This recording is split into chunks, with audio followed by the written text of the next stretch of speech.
Hello and welcome to Killing Time with Rashida. I'm your sweet and slightly stabby host, and we are hunting Bunny's killer.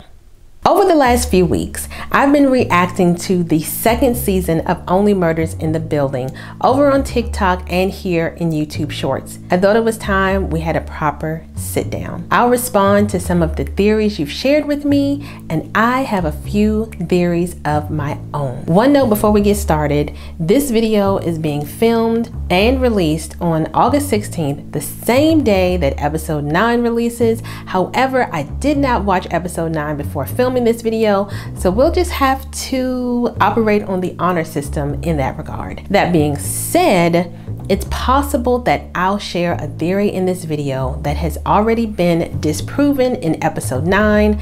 I just really wanted to share my theories with you, right or wrong, before I watch this latest episode. Let's start with the suspect behind the biggest reveal in episodes 1 through 8, and that is Detective Kreps, because we now know he is Glitter Guy. Mabel noticed that his arm was tender in the same place that she allegedly stabbed Glitter Guy with her knitting needle on the subway. I still have a hard time believing she actually did that. And Mabel peeped the glitter that Kreps has yet to wash off of his neck. Aside from now knowing that it was Kreps who Mabel encountered on the subway, how does knowing that he's Glitter Guy change our investigation?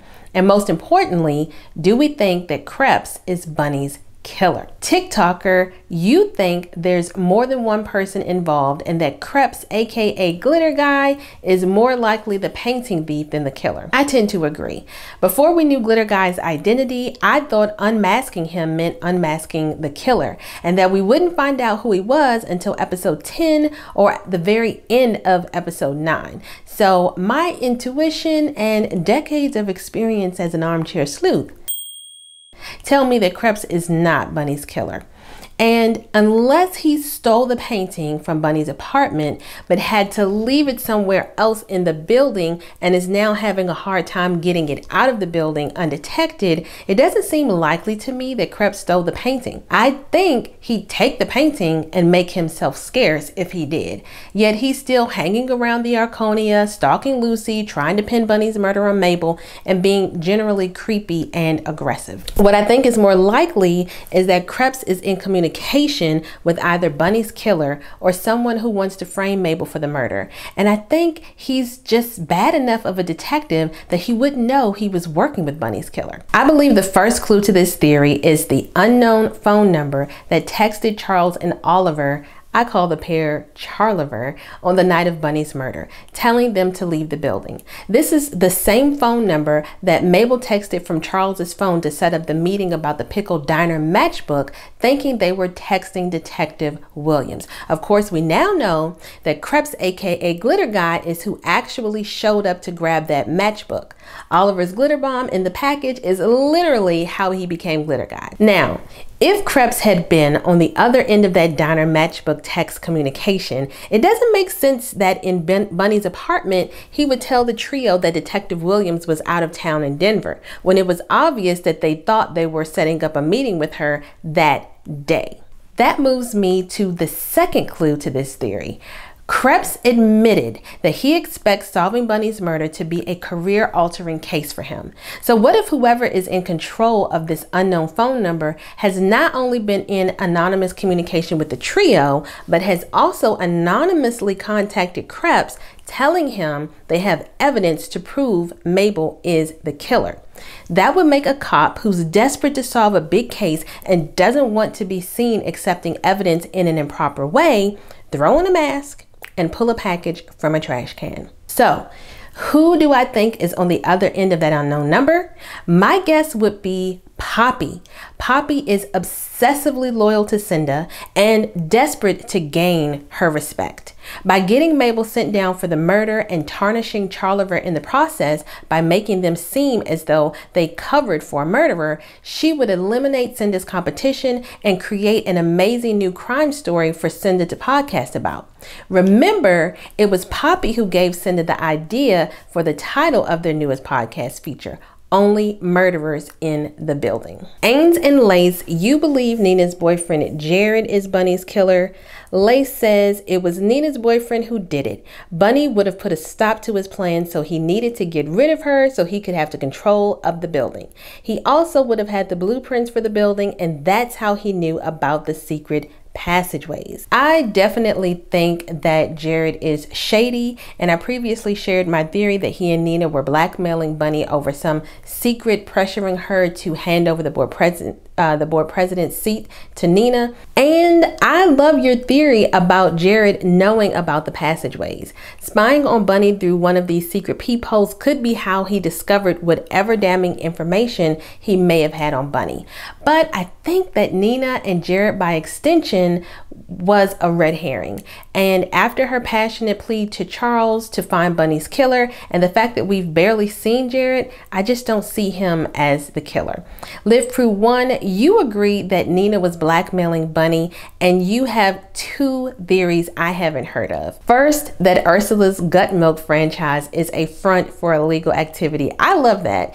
And I can totally see that being the case because Ursula has been pushing that gut milk like it's part of some organized crime ring. But although Bunny was cranky and mean, she seemed like a law-abiding person to me. She was big on rules, so I don't think she would have knowingly been involved in something illegal. And then Bunny sold the original painting and had a forgery done of it. Wow, if Bunny sold the painting, that would explain the irregular sum of money she gave Ivan. Speaking of Ivan, I think there's more to him than meets the eye. Remember the last time Bunny was in the diner, Ivan asked about the person she met there the day before when he wasn't present. Now, if Bunny regularly ate at the Pickle Diner, which apparently she did, and Ivan was regularly her waiter, which apparently he was, why would he ask if some random person she ate with one time when he wasn't even there would be returning to eat with her that day? Unless he was fishing.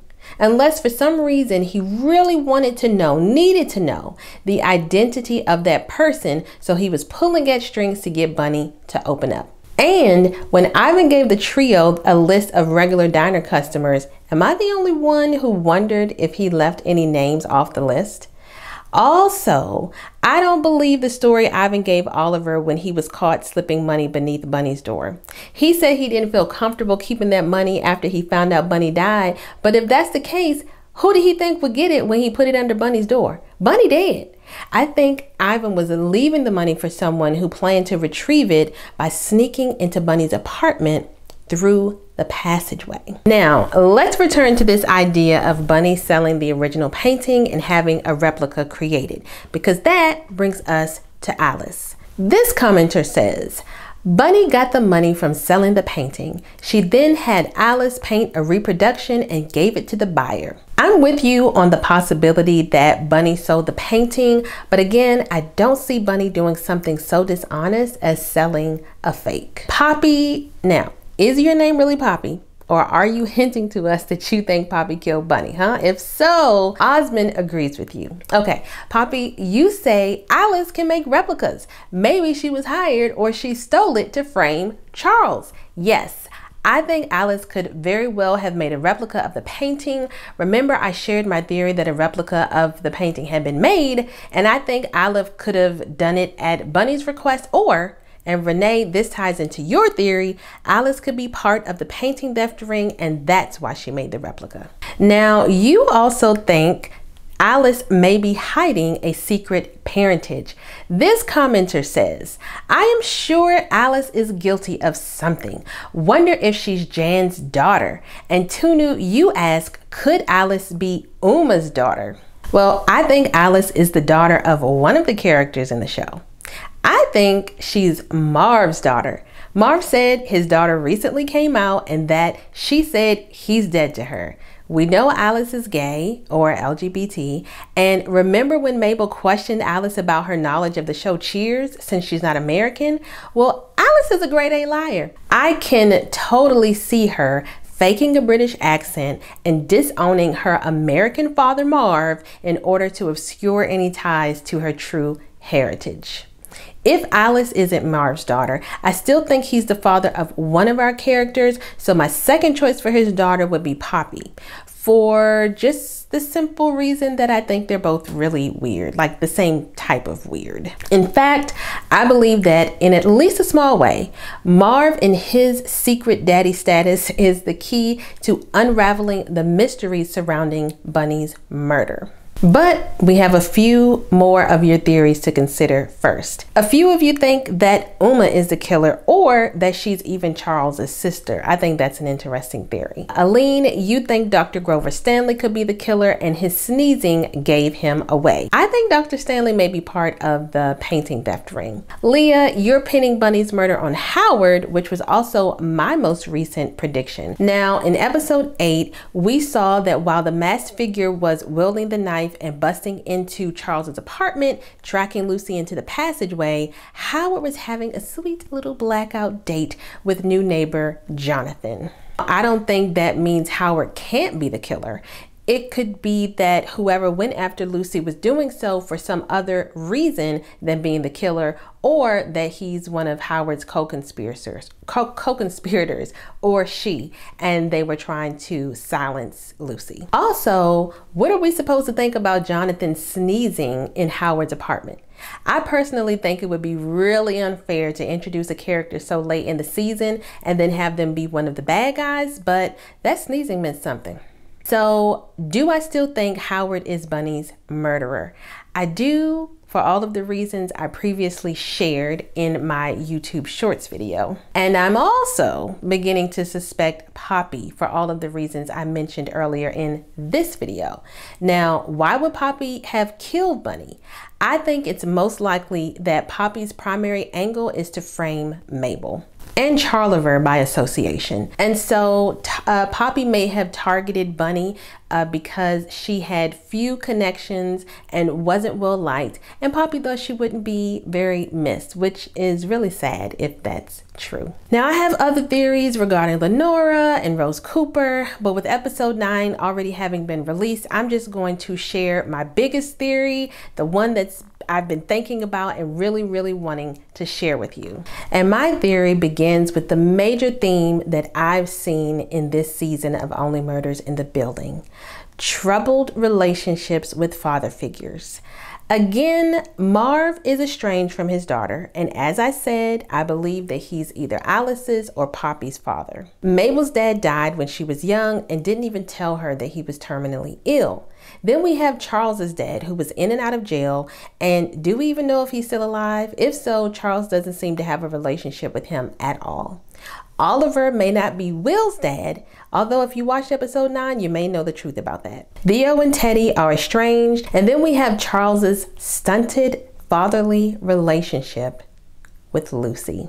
When Lucy texted Charles on the night of Bunny's murder, she was hiding in the hallway, watching him as he brushed off her request to visit and then went off with Mabel. And we know that Mabel and Charliver have developed somewhat of a father-daughter relationship. So I don't think Lucy is the killer. The killer could be Howard. The killer could be Poppy. But I do think that Lucy rearranged the crime scene to frame Mabel because she was jealous of Mabel's relationship with Charles and wanted to get her out of the way. There are a lot of moving parts to this, and I don't know how everything might fit together, but we know that while she was in the passageway, Lucy heard Bunny being murdered. I believe that Lucy then went in to investigate. Now, we saw that Bunny's attacker knocked on Bunny's door, but Bunny died in Mabel's apartment. I don't know how or why Bunny moved or was moved from her apartment to Mabel's, but somewhere in there, I think Lucy, believing Bunny was already dead, removed the knife that stabbed Bunny and inserted Mabel's knitting needle into Bunny's wound for the purpose of pinning the murder on Mabel and getting her out of the way. That would make Lucy the figure Mabel saw in her apartment. That would also mean that Lucy would have had to change her clothes, because we initially saw Lucy in the building in that flowy dress, but the figure that Mabel saw in her apartment had on that coverall. But we also know that Lucy brought a personal bag with her, probably full of clothes, to Charles's apartment. Lucy has a key to Charles's apartment. She knows about the passageways in the Arconia. She met Charles for the first time on the filming set, but we know she was in the building before that, on the night that Bunny was murdered. And I think it's very convenient that Lucy is the person who found the knife in Charles's apartment and touched it in the trio's presence. I think her prints were already on that knife, and she discovered it in Charles's apartment in order to create a new scenario for her prints to be on it and to get rid of it, because the killer might have known that Lucy had it and might have been pursuing her to get it back. And we know that Charles doesn't have the best track record when it comes to trusting women. So I think it totally fits that the latest woman in Charles's life is involved in murder in some way. Also, and this might be totally outlandish, what if Lucy's mother is married to Detective Kreps? That would be an added layer to the troubled relationships with fathers theme. But think about it. During the blackout episode, when we see Lucy and Kreps talking, Kreps says something like, "Oh, your name is Lucy, right?"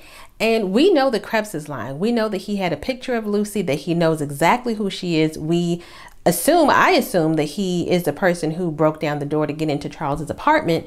But I thought for a moment, what if Lucy is also playing along with this lie in this moment? What if she has a deeper, closer relationship with Kreps than we know of, and she's also pretending not to know him?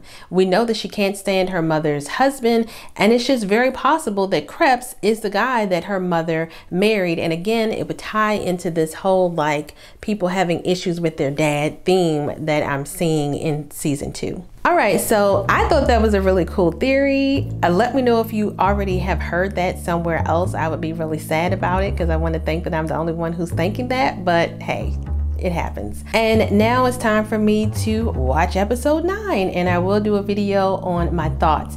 If you enjoyed this video, give it a thumbs up. And if you are as obsessed, and I mean obsessed, about all things mystery, mayhem, and primarily fictional murder with a little romance thrown into the mix, consider subscribing. Okay, bye.